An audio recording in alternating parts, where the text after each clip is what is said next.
Hi, I'm Eric, and I'm back with another video. It's early Thursday afternoon here in Chiang Mai, Thailand, and I'm going to be leaving here in about an hour or two to go to a meditation retreat, which I haven't done in a while. But turns out there's some Zen teacher who's familiar with. He's from a brother lineage, you could say, of where I practiced. So I thought this would be a cool thing to do. But anyway, got a couple of things I want to talk about before I go, and I'm doing this kind of off the cuff, so forgive me if it's kind of rough. So I'm going to talk about two things. One is what I call the three strikes and you're out event, and which has to do with three recent events in far eastern Asia. And the other thing is a post that Larry Johnson posted on his blog, Sonar 21, which I suggest that you go to. And he talked about the Venezuelan drug boat. And also the role of the Chinese in defeating the Japanese. So we'll start off with the first one. So what we have is first we have the Shanghai Cooperation Organization (SCO), and that was held in Tianjin in China. And what was so noteworthy about that was the fact that you had Vladimir Putin of Russia, and you had Xi Jinping of China, which would be logical people because they were like the key countries in it. But in addition, you also had India, and India has been playing a kind of an ambiguous game, you could say, where they have had longstanding friendship and cooperation with Russia and the Soviet Union, but they've been kind of hedging their bets and dealing with the United States more and more, and buying weapons from the U.S. and siding with the U.S. on various things, even siding with Israel, which is, what can I say? But interestingly, the Trump administration, in its brilliant State Department activities, completely, insulted the Indians, and they said, you know what, I'm going to go hang out with Vladimir Putin and Xi Jinping, and I'm going to patch. We got this border dispute that's been ongoing with China for a long time, basically because the British screwed things up. Wherever the British go, they leave a mess. I mean, a serious mess, where people die because of British meddling. And the whole British Empire was just a catastrophe from the point of view of world development. But setting that aside, the fact that India, is now making friends with China again, which is a very positive development. It's always been friendly with Russia. And so you had this major development, which is the Shanghai Cooperation Organization. Now, the second thing is, and it's kind of a security organization, I'll say. It was basically founded on the basis of terrorism and the kind of interior of Asia, but it seems to be expanding its list of things to do, so to speak, and it's becoming a more.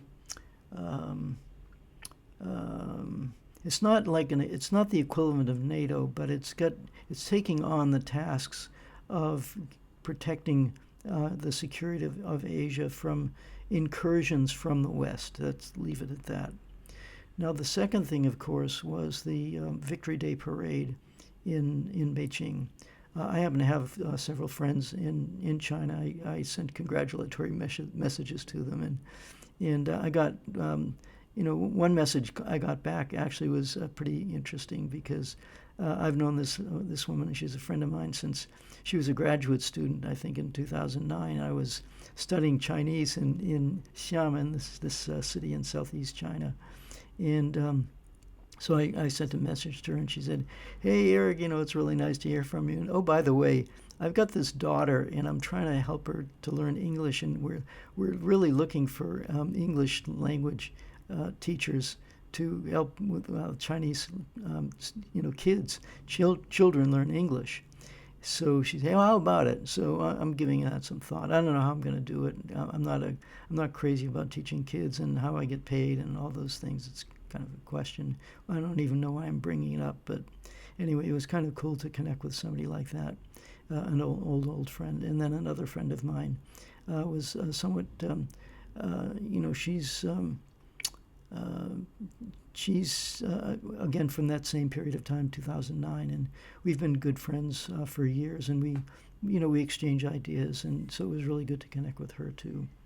But anyway, if any of you had a chance to watch this, what impressed me was not just the apparent level of the weapons that China had on display, but the precision of the troops.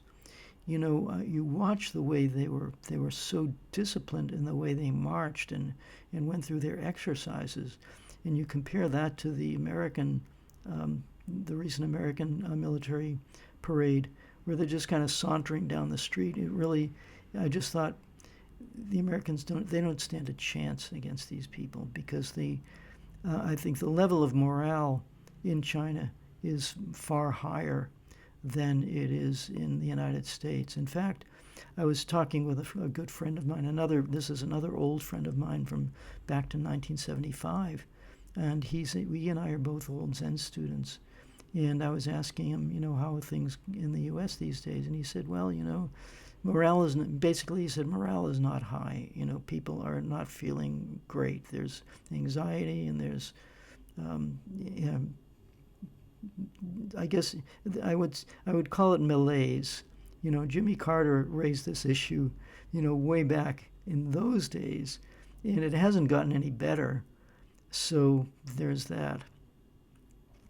And so you had the Victory Day parade. You had the Shanghai Cooperation Organization, and then you have coming up the East Asian Economic, what is it called? The East Asian Economic Forum. And the East Asian Economic Forum is another get-together where Putin is there. He's going to be giving another talk. And so the point that I'm coming to here is that you have these three major meetings in East Asia, and basically they're all saying to the West, we're not interested in doing business with you anymore. And oh, by the way, if you think you're going to pull anything on us with your military or infiltrate us or anything of that nature, forget about it. There were some commentators today that were talking about this. I think Andrei Marchanov and Scott Ritter and Garland Nixon were saying that the fact that China they don't have the number of nuclear missiles and the nuclear weapons that the United States has, but they have enough to do really serious damage. And so, the West is getting a message here, and the message is we're from Russia and the Asian countries and the global majority, so to speak, is that they're tired of being kicked around by the West. They're not going to put up with it, and the West itself has sabotaged itself. I mean, diplomatically, why did Trump have to insult India? It didn't make any sense. Why did the Europeans turn down the very reliable Russian gas that both the Soviet Union and the Russian Federation had delivered to them at very reasonable prices for decades? But they decide, we hate Russia, and China is a threat, and North Korea is a threat, and Iran is a threat, and we get to attack them, and they have no right to attack us, because if they defend themselves, that's called aggression on their side. So this is the kind of, as Andrei Martyanov described it, it's schizophrenic mentality. The people who are running the West are out of their minds, and it's dangerous because they have their hands on the nuclear button. So that's that. The next topic is, as I mentioned, Larry Johnson did an interesting podcast, and the first thing he talked about was the Venezuelan drug boat, and I've been following geopolitical events for a long time, at least since 1999 and probably earlier, but I really got seriously interested in 1999 when I read the book called The Unauthorized Biography of George Bush. That is George H.W. Bush, the father of George W. Bush, who was the president from 2000 to 2004, who stole both of his elections, by the way. Let's put that into the mix here. It's quite obvious that that's what happened. But in any case, George H.W. Bush was no angel himself by any stretch of the imagination.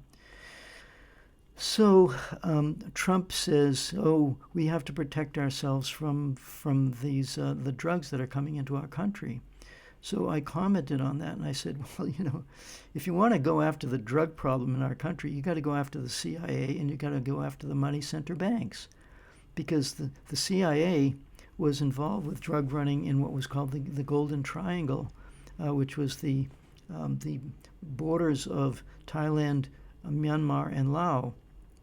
And they were growing lots of opium poppies there during the Vietnam War. It took a lot of effort on the Thai government actually to wean these hill tribe peoples who they're not like pure ethnic Thais. They speak a different language. They're small ethnic groups, and they were making their living from selling opium. And the Thai government said, this is very harmful, and they got them in other businesses, and things seem to be working out well down in their big growers of coffee, for example. But the CIA was involved in the drug trade back in the Golden Triangle, and then it was involved in Afghanistan. So Afghanistan was a big grower of opium poppies, and when the Taliban took over in 2000, I think it was 2000. They wiped out the opium poppy production, and then in 2001, the Bush administration gave the Taliban government an offer it couldn't refuse. They said, we have a pipeline, we want to put it through Afghanistan, we want to use our American company to do it, and if you do, we'll give you a carpet of gold, and if you don't, we'll give you a carpet of bombs. And of course, this was after the purported action by Osama bin Laden to take down the World Trade Center. That is a whole other topic in itself, which has some serious drawbacks to that story. But the point that I'm making here is that after the Taliban refused to turn over Osama bin Laden to the Americans, because the Americans said, we know he did it, Osama bin Laden did it. The Taliban said, show us the evidence. The United States didn't show them the evidence, and then they went into Afghanistan, and for the next 20 years we were in Afghanistan causing havoc and increasing opium production. So then we have the third example was the cocaine epidemic in Los Angeles, and again going back to 2001. I was following this guy named Mike Ruppert, who was a whistleblower. He had been a police officer in the LA Police Department, and he was the CIA attempted to recruit him because they were bringing drugs into Los Angeles. So I'm going to include a clip from this YouTube video where Mike Ruppert confronts the then head of the CIA, and he says, I have three specific operations that were designed to bring cocaine into Los Angeles. So please, come clean with this, or what? Tell us, is this true or not? And I have the evidence right here, so don't tell me it's not true. And so that was Mike Ruppert talking. He was like in public calling out the CIA for this. And then there was and Mike also brought out the fact that I just discovered it, actually. I discovered the documentation for it. Mike Ruppert had pointed out that Citibank, a major money center bank, was laundering drug money through the banks because there's so much drug money sloshing around that the banks have to do something with it. So they're basically using it. And so there's an article that I've included from Foreign Policy in Focus, which talks about the fact that at the time, this was written, I think, in 1998 or something, that $400 billion was going through U.S. Money center banks, in specifically Citibank. So here's Donald Trump, bombing a boat. As Larry points out, if there's a problem with the boat, you can, it's piracy, whatever you do, but you board the boat, you look for the drugs. If the drugs are there, you can call it a criminal operation, and you take these people to court and you prosecute them. No, we don't do that. We use it as an excuse to just bomb and kill people on a boat. So I said in my comment, guys, if you're really worried about the drug problem, don't go after, Venezuela. Go after the people who run the real business. And the other issue is that why even bother with Venezuela? What's this thing with what's this obsession with Venezuela?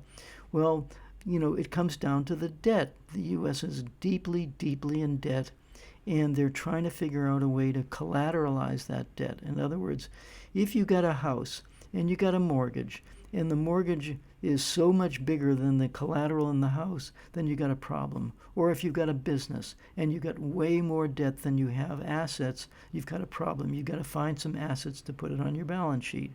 Well, the U.S. has way more debt than it has assets on its balance sheet. So it's looking for Greenland. He's looking for Ukrainian lithium.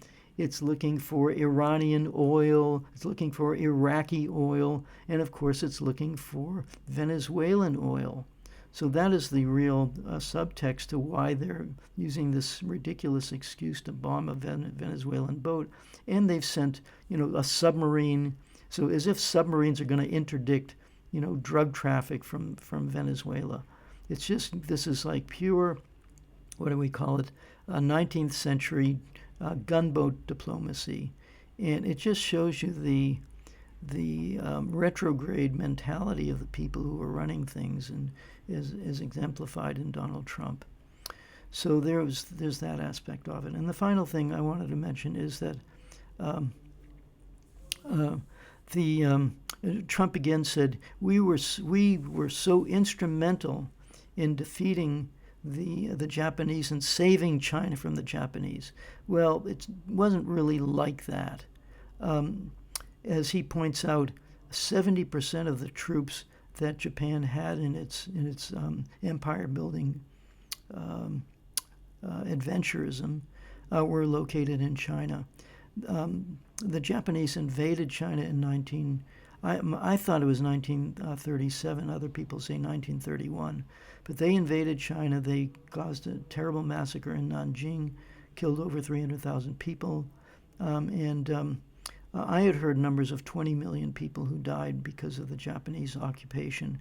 The Japanese government recently, I just saw an item which said it was 35 million, which seems entirely possible because when you go into a country, and it's not just a question of bombing and killing people. When you disrupt a society so thoroughly, the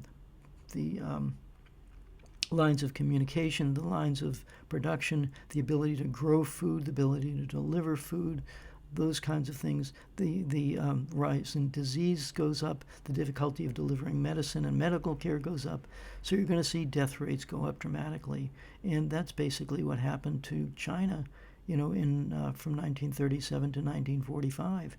But of course, it's even worse than that, because before 1937, China had been under the heel of the British and other countries, the British, the Japanese, the Germans, the French, the United States. The United States and the British were dealing opium in China, forcing it down China's throat during the 19th century. During the 19th century, around 1853, I think, was the Opium War.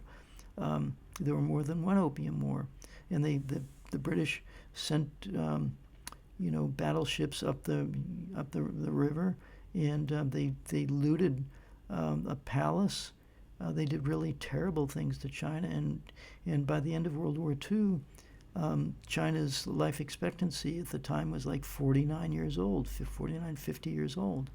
So, China's been through hell and back, and the fact that they've been able to, pull themselves up by their bootstraps, granted they, in terms of World War II, guess which country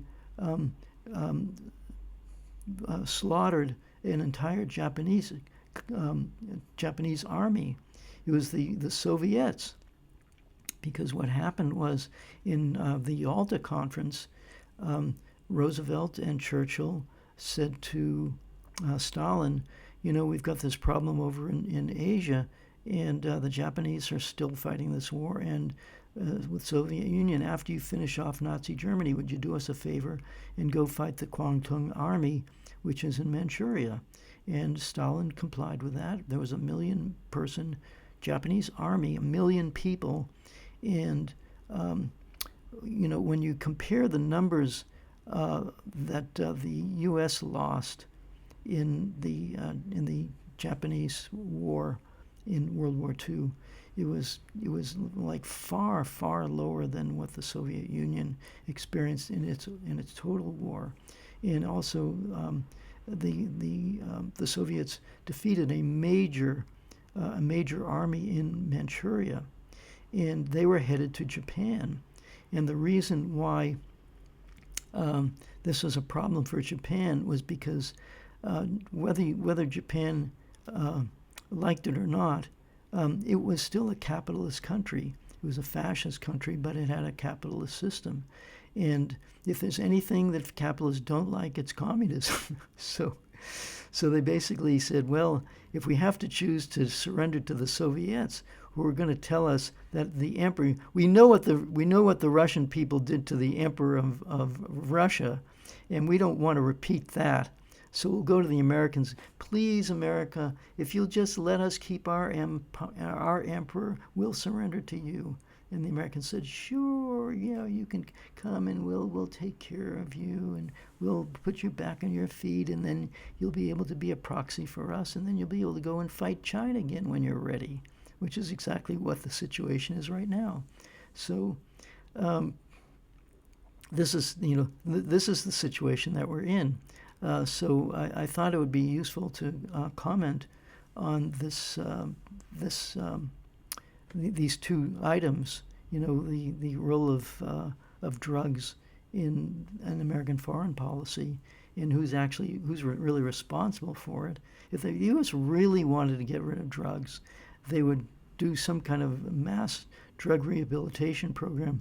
They would start investing in the people, instead of parasitizing the population, giving them lousy jobs and underpaying them and feeding them with crap from the media and all these kinds of things. If they actually uplifted the population and gave them something to look forward to, they wouldn't take the drugs in the first place. So, but they actually want the population to be drugged, because when they're drugged, they're more compliant. So, and they're not able to think critically and realize that the people who are running the country are really scumbags, and we need to unite and do something about it. Now, people kind of know that, but they're too zoned out on the drugs, and too confused by the media, with all the media narratives, that they really don't understand that. They're not able to get to the root of the problem. And the root of the problem is that we have a constitution that was written by slave owners and bankers and merchants and the people who fought the war on behalf of people like Ben Franklin and Tom Paine and Samuel Adams. The common people, once they did the bleeding and dying to win independence from the British, as I say, the oligarchs and slave owners, they basically co-opted the government, foisted this constitution, which was not. It had significant barriers to democratic governance. Let's put it that way. And we've been saddled with this basically what I call a civil war that's been going on between the oligarchs of the United States and the people. So that's the reality of it. But I think I'll leave it at that. There's a little bit of a rant here. I hope I've given you some useful information. I'll be gone for a few days, and then I'll come back, and we'll see whether the world still exists or not in 3 or 4 days. So thanks again for listening. Be sure to support my channel if you can. Share it with other people. I'm getting a few more likes, I can tell, and people are signing up for it. So it's good to know that my efforts are not in vain. So thanks again, and I'll see you soon.